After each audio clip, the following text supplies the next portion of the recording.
เจ้าหน้าที่กดค้น6จุดในนครหลวงเมืองจันทร์กักตัวแก๊งสแกมเมอร์ได้63คนมีคนลาว4คนวันที่1สิงหาคม2026เจ้าหน้าที่คณะเฉพาะกิจกระทรวงป้องกันความสงบได้เปิดปฏิบัติการครั้งใหญ่เข้ากดค้นและกวดล้างกลุ่มแก๊งเป้าหมายโซ่โกงทางโทรคมหรือสแกมเมอร์อยู่6จุดเมืองสีคุตบองและเมืองหาดไซฟองนครหลวงเมืองจันทร์สามารถกักตัวผู้ถูกสงสัยได้ทั้งหมด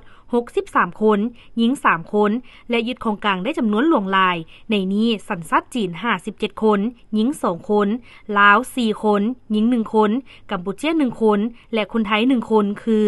จุดที่1อยู่บ้านใหม่เมืองสีโคตบองเข้ากวดค้นเฮือนเซา2ชั้นจำนวน3หลังติดกันซึ่งเป็นเฮือนของเท้าสุขเสลิมสอนพาณิชย์อาชีพนักธุรกิจปัจจุบันอยู่บ้านนาไซทองใต้เมืองนาไซทองนครหลวงเมืองจันทร์พบเห็นเฮือนหลังหนึ่งถูกนำไส้เป็นบอนพักเสาและอีกจำนวน2หลังถูกดัดแปลงเป็นห้องการศูนย์ส่อโกงทางโทรคมหรือสแกมเมอร์ผ่านการกดค้นสถานที่พบเห็นเพียงพนักงานแม่บ้านและพนักงานอนามัย4คนหญิง1คนสัญชาติลาว3คนหญิง1คนสัญชาติไทย1คนและพบเครื่องของที่นำไส้เข้าในการกระทำผิดมีคือโทรศัพท์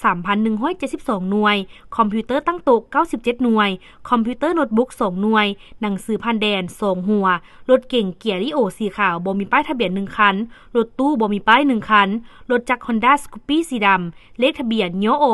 4916กำแพงนคร1คันรถจักรไฟฟ้า4คันและรถจักร3ล้อไฟฟ้า1คัน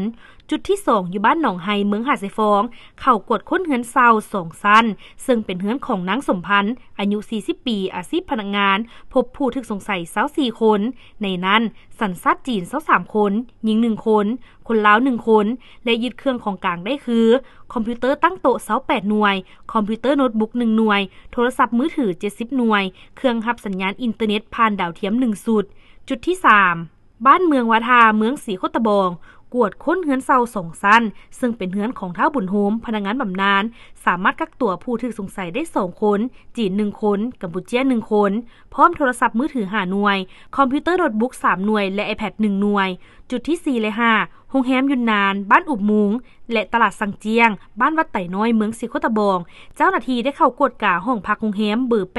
8627และพื้นที่ในตลาดกักตัวคนจีนได้9คนเป็นหญิง2คนพร้อมยึดโทรศัพท์11หน่วยหนังสือผ่านแดน1หัวรถใหญ่2คันคือรถรีโวสีดำหมายเลขทะเบียนคก